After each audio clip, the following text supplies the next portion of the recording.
I invented a new stat to make pitchers better. Some pitchers, not current pitchers.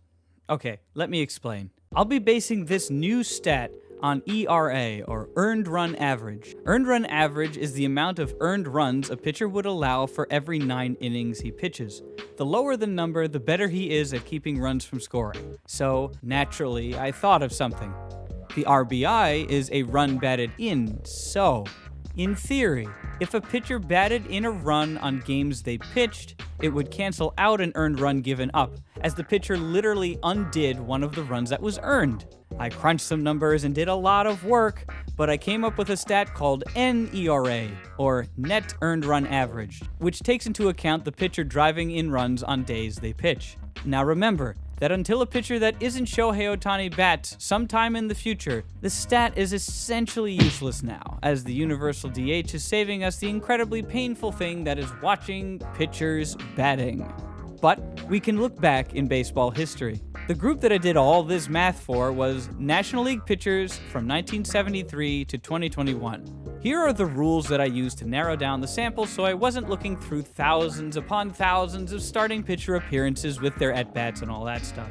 Pitchers needed to start at least 10 games, pitch 92 innings, and have an ERA no higher than 3.18. Now, with all that done, what do we get? There are 665 individual seasons from 1973 to 2021. I also picked a couple of seasons outside of that because of what they were, but you'll see. First, the pitcher who appears most with these limits is Greg Maddux. He has 12 seasons that fall under these limits, followed by Clayton Kershaw with 11, but that's just the pitching side, so who cares? Let's dive into the data, starting with the worst of the bunch. There are a bunch of pitchers who did not drive in any runs in the qualifying year, 57 to be exact, so their net ERA doesn't change from their standard. You get some guys like 1992 Kevin Gross and 2013 Tyson Ross. It's frustrating that Gross and Ross don't rhyme, but they were just okay. However, in cases such as Greg Maddux in 1995 and Pedro Martinez in 97, they did such a good job that it didn't matter that they didn't score any runs. Now for the average. The average differential between ERA and net ERA is between 0.16 and 0.18 runs, depending on if you want to include the 57 seasons that pitchers did not drive in any runs. Here are a few seasons that would fall into this category as average run differential dropping. The first season is Dutch Leonard's 1914, the lowest ERA in a qualified season in the American and National League at 0.96. His net ERA drops all the way to 0.8, as he drove in 4 runs that year. You have Bob Gibson's famous 1968 season, you have Clayton Kershaw in 2016, Roger Clemens in 2005, Bill Swift from Flex Tape, and Tom Seaver. They all had their net ERA below 2. The people who did this most, in the range between 0.16 and 0.18, were Greg Maddux and Bob Knepper. Now this information isn't incredibly groundbreaking or anything, but it's cool to see who did this arbitrary thing the most often. Alright, we did the worst, we did the average, now for the best.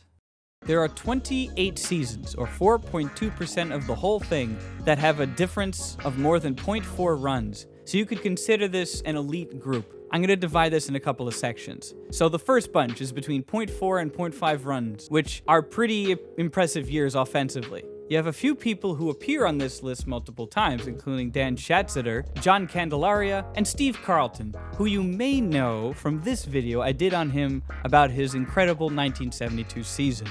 Also, look at CC Sabathia, who dropped his already incredible 1.65 earned run average in 2008 all the way down to a net ERA of 1.17. That's awesome.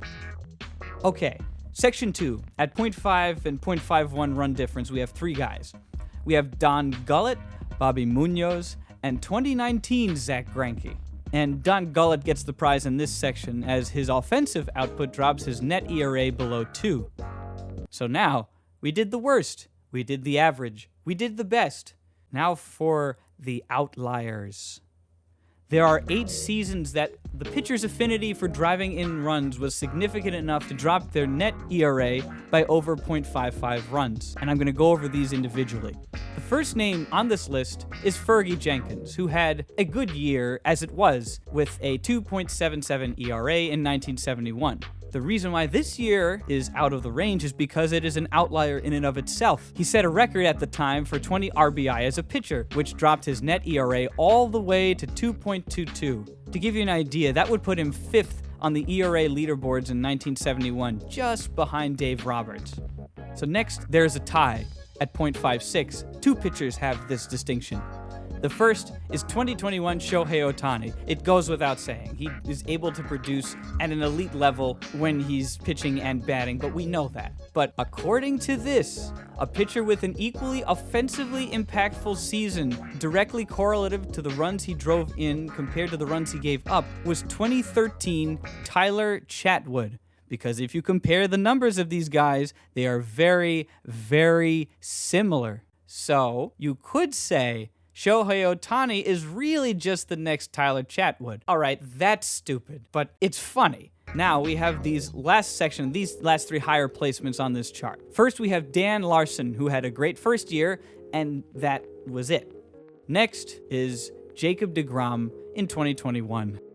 That's another reason why he was having a historic season that year. With all these constraints, he put up easily one of the most effective half seasons a pitcher has ever had. He dropped his already minuscule ERA of 1.08 down to the absolutely preposterous net ERA of 0.49.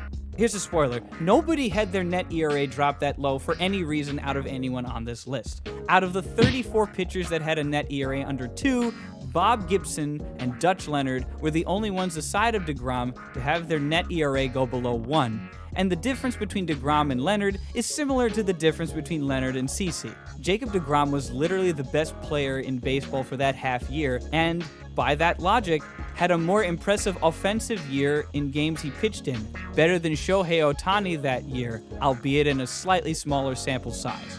So now we have reached the extremities of the baseball solar system in these stats, crossing the .6 threshold of .62, with everyone's favorite offensive pitcher, 2014 Madison Bumgarner. Everyone knows his pitching performance in the postseason that year, but if you include his net ERA of 2.36 over the course of that season, it truly shows how good of a year he had on both sides of the baseball. What am I going to do with these two?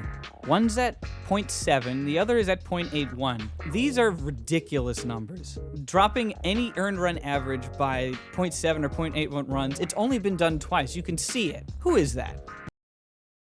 It's Babe Ruth. Of course it's Babe Ruth. Reducing your earned run average from 2.97 to getting it to 2.16 is turning yourself from 2010 Trevor Cahill to 2009 Zach Greinke. That is unreal. Now, I mentioned Shohei Ohtani earlier. So, as of May 4th, 2022, his earned run average is 419, but his net earned run average is 280. So, it's a difference of 1.39. If he sustains it, it would be the best of all time, completely blowing out Babe Ruth as the leader. Is it sustainable? No, but if anyone has the chance to unseat Babe Ruth anytime soon, it will be Ohtani unless another two-way player that is somehow better than Ohtani comes along. But that's the stat, that's the video. Please like and subscribe. Thanks for watching.